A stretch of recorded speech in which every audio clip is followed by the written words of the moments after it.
Welcome back to Father and Son Fix. In this episode, we're going to show you how to diagnose and replace a failed ABS sensor on your Mercedes.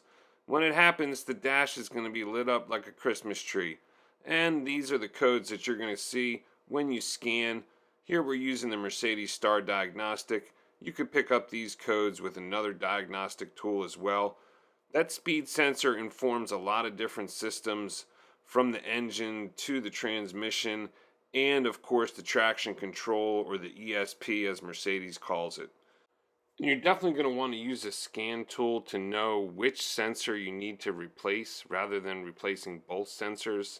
Here's the Bosch part we got. Apparently you need to be a chef with a wrench, but we're not. We're still going to give this a shot. We'll see how it goes. Okay, now we're going to need to lift up the rear wheel to get access. First step, put some blocks in front of the wheels before you jack up the car to make sure the car doesn't shift. Then get your jack ready to jack up the back end of the car. And we have an insert on our jack that fits into the mounting point or the jacking point on the Mercedes. We definitely recommend getting that. So let's get this wheel off.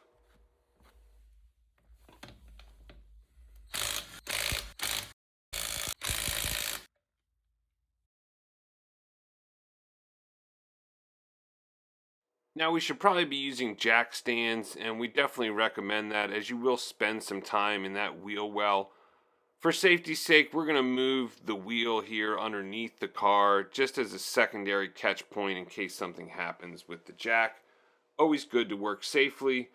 And let's get a look at what we need to do here. You're going to need to remove the fender liner, and the fender liner is held in place by these small 10 millimeter plastic nuts, as well as some press fit tabs, sort of body panel tabs that are typical for the Mercedes. So 10 millimeter nut.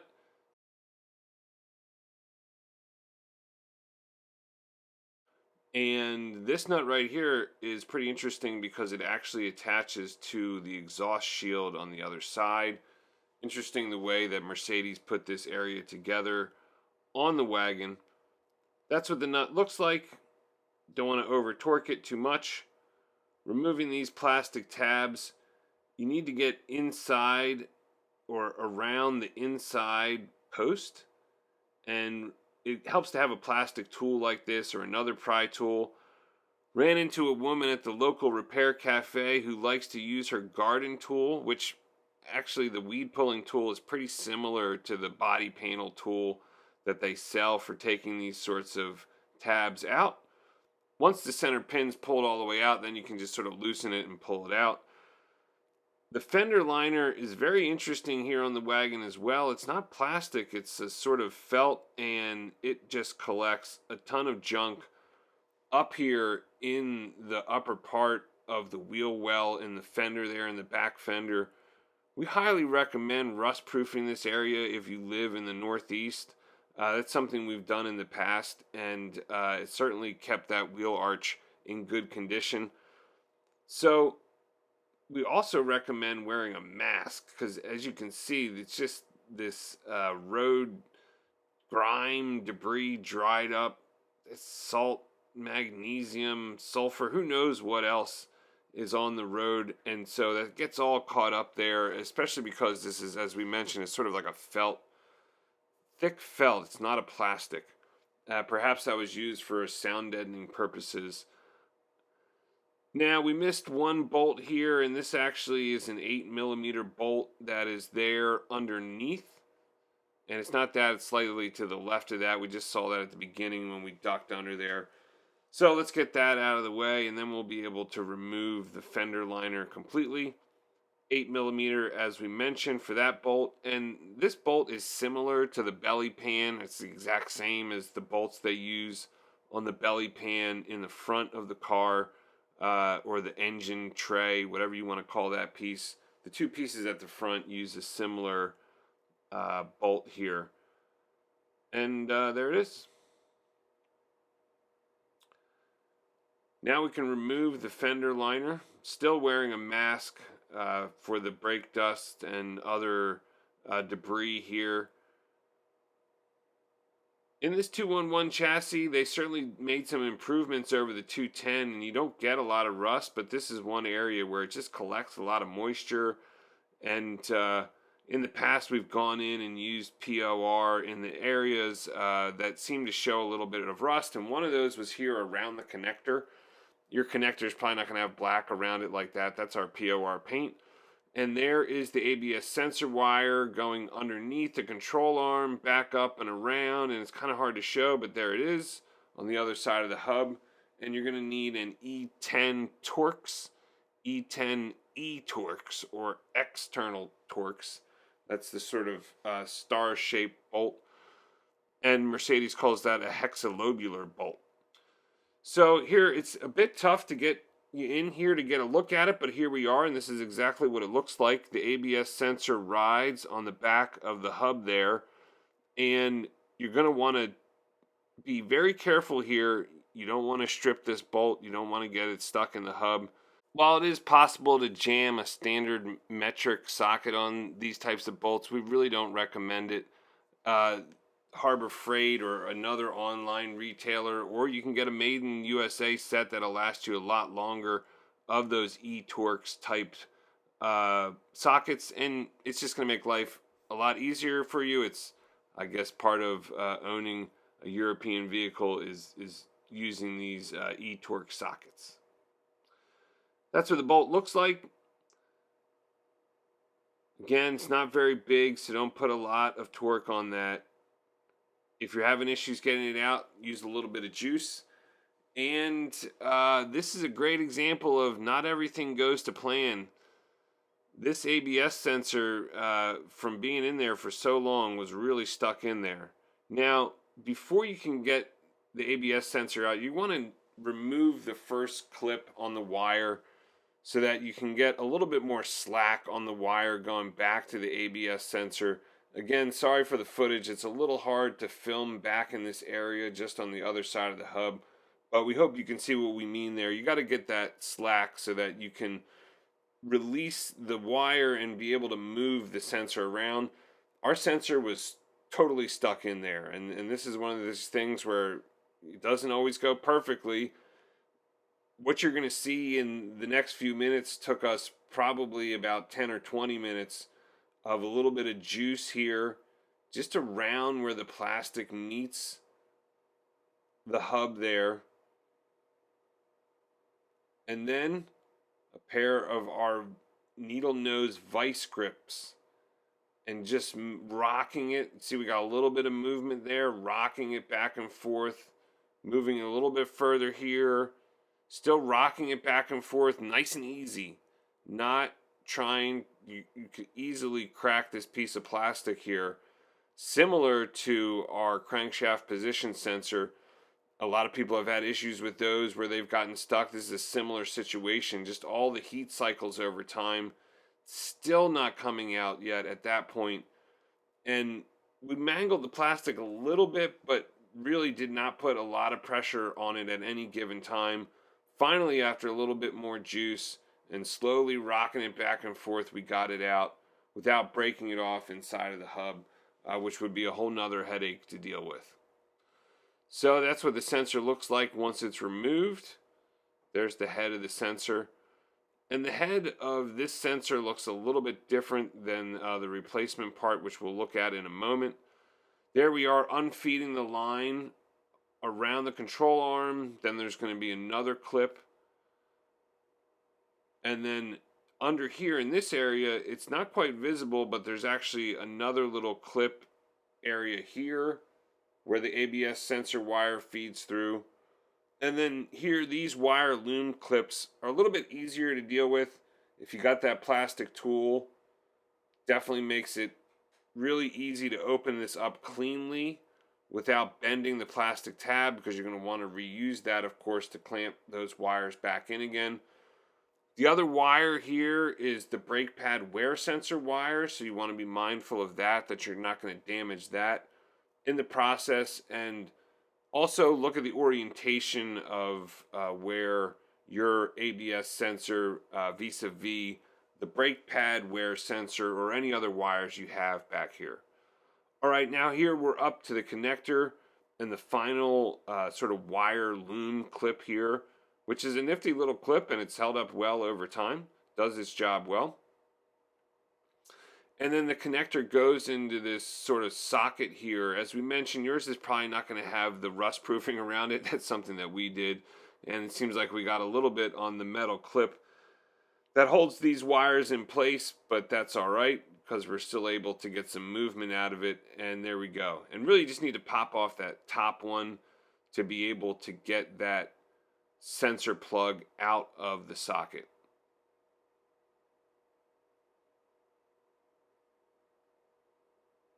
Just a little more love to give it a little bit more room to come out, and then it should slide out now. There we go. And that's what the connector looks like. It's a pretty simple 2-wire connector. The sensor is a Hall sensor that reads a magnetic tone ring inside of the axle. We'll talk about that a little bit later.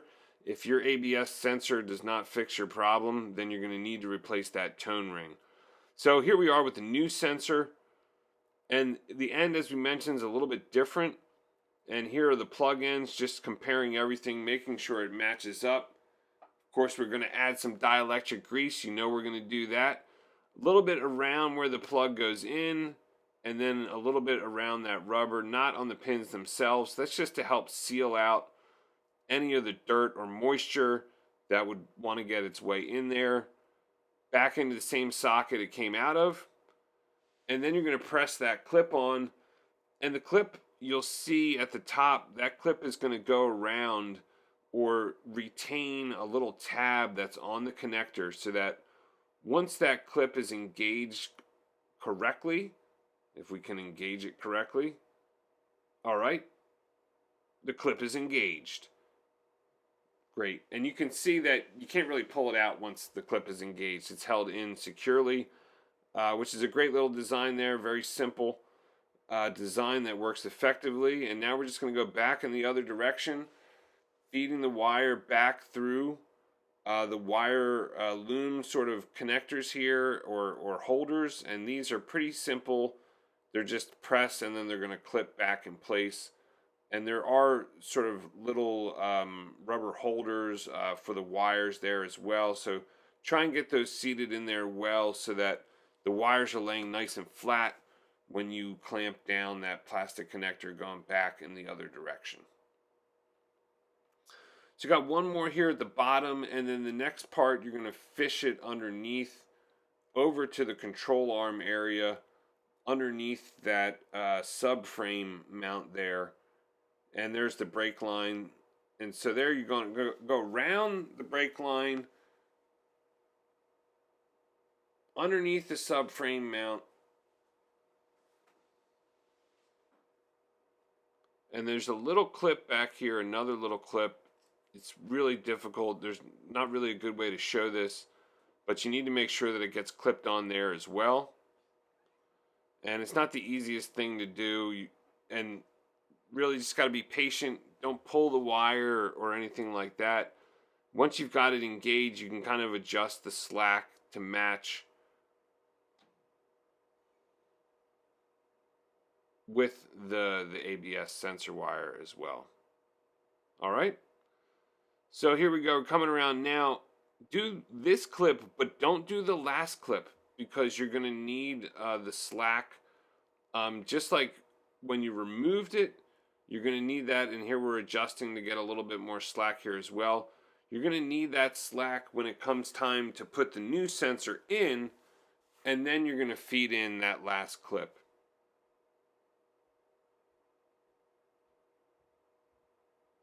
All right, third time's a charm with this clip. Fantastic.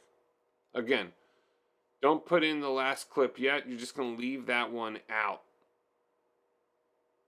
Fish the wire through along the path that you want it to go along, leaving that clip unhooked until you get the sensor itself in place, because you're going to need that little bit of play or that little bit of slack in the wire to be able to get the sensor in. Just a little dab of thread locker because they had that from the factory, and a lot of vibrations going on back here as the wheel moves through its travel.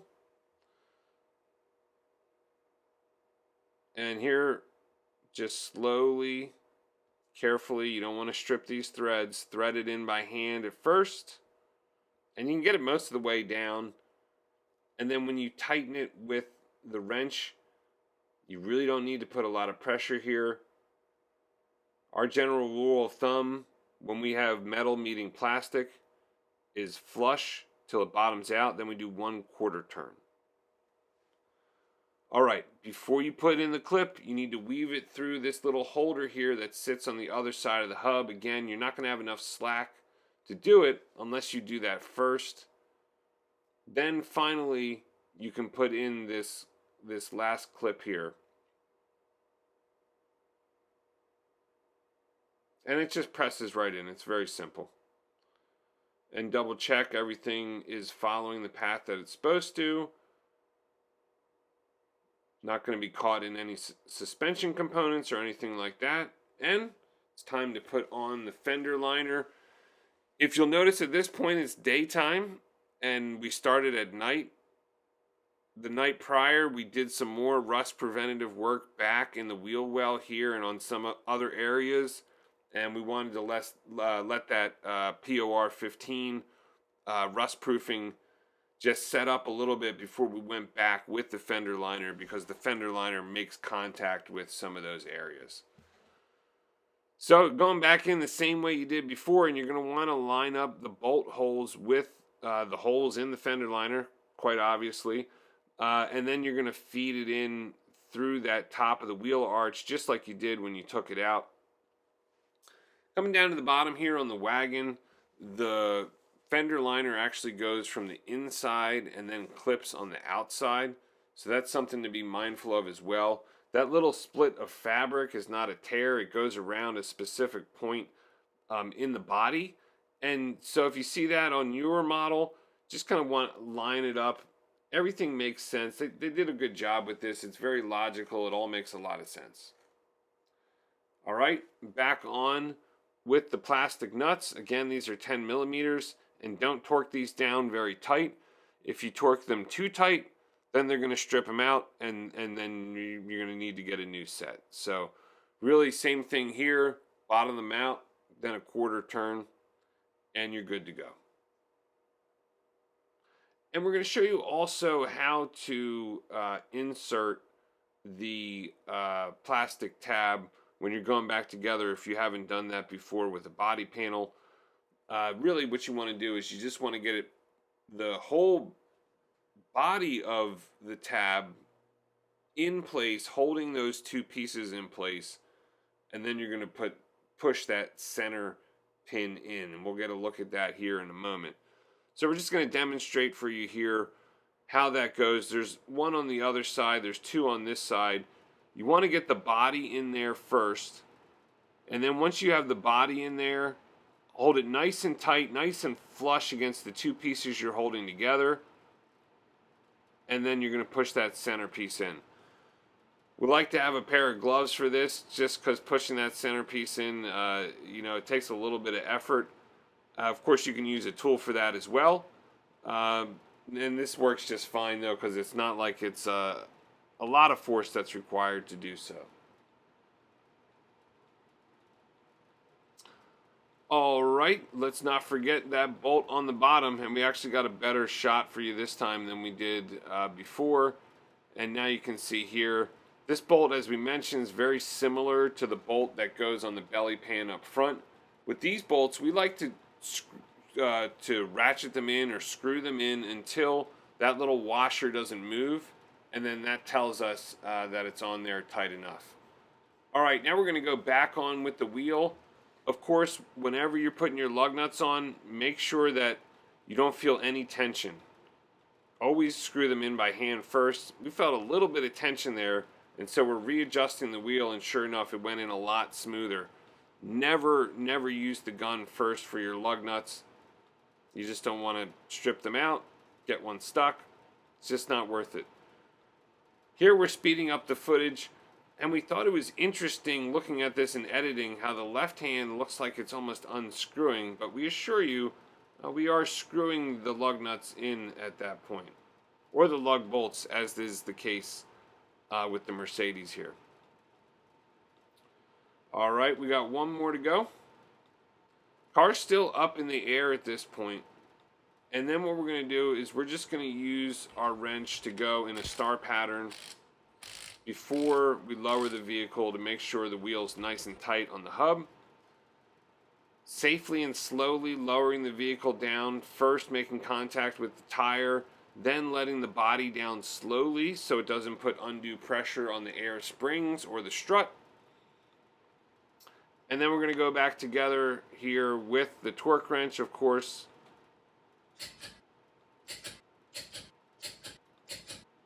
"96 foot-pounds. Remove your chock-a-blocks from the front. Now we're clearing the fault memory here. If you get errors that come back after you replace the sensor, you need to replace the tone ring. There's a great video on YouTube by MB Diesel Freak, but one thing about that video is that you need to jack up the wheel to load the suspension components before tightening them. Thanks for watching. We hope you have a great day.